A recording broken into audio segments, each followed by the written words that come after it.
Hello and welcome to About the House.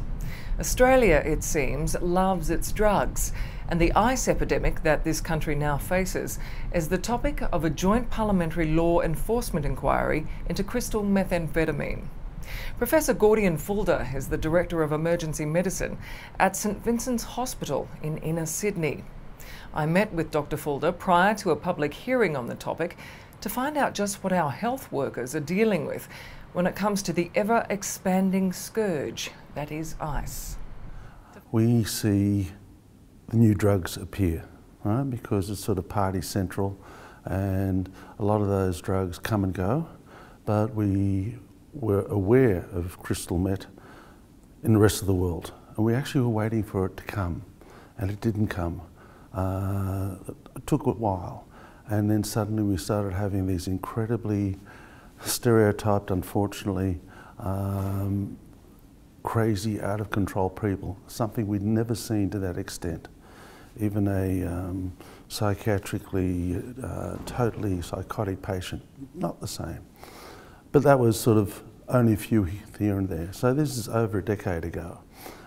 Since then, we've got to this sort of picture we've got now, where crystal meth is a definite part of the drug culture in Australia, and we have the fallout from that, the whole spectrum from people totally out of control to people who are just taking it but happen to come to emergency department for other matters.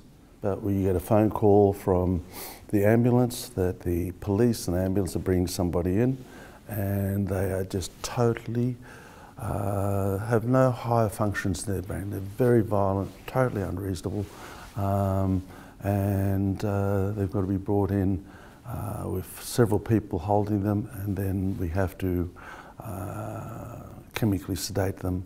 But this is now, unfortunately, every day. It's the children of normal families. It's people who are in business who have been taking amphetamines. Amphetamines back in 2012 was the second, amphetamine type substances were the second highest drug of recreation, illicit drug used in the world. It's very much here. We see a lot of people who came from all walks of life and then went down the spiral, that's boys and girls, and who we've now injected multiple times. It's a lifestyle drug. In other words, it's not just a party drug, weekends or music festivals. It's a drug which is a solid part of their life, and it absolutely wrecks their lives and that of those around them. It is incredibly addictive. It really is. The thing is, it's obviously like all the drugs, it's been made for money to sell, and it really is insanely powerful, and it really is really from the first dose. There's a significant amount of people who just have to have more. Part of it is the fact that it gives us such an extreme high, and so, and then coming down is very hard. The thing they want to do is be high again, and off they go, and that's why you have binges where people take it for 3 or 4 days until their body's exhausted, money's exhausted, and they're a bit of a train wreck at the end of it. The core message, I think, is very simple, in that, like you say, the war on drugs cannot be won, but harm minimisation is absolutely vital. In as far also is that it's not just a law enforcement issue, but that has to be there, right? That all has to be there, but also it is a major health issue, and the stigmatisation of crystal meth patients.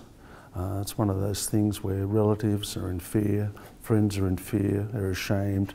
We've got to get rid of that, so it's a multi-pronged approach, and only once we all pack down together we'll probably start making a dent on it. To find out more about the inquiry into crystal methamphetamine, or ICE, see the Joint Committee on Law Enforcement webpage.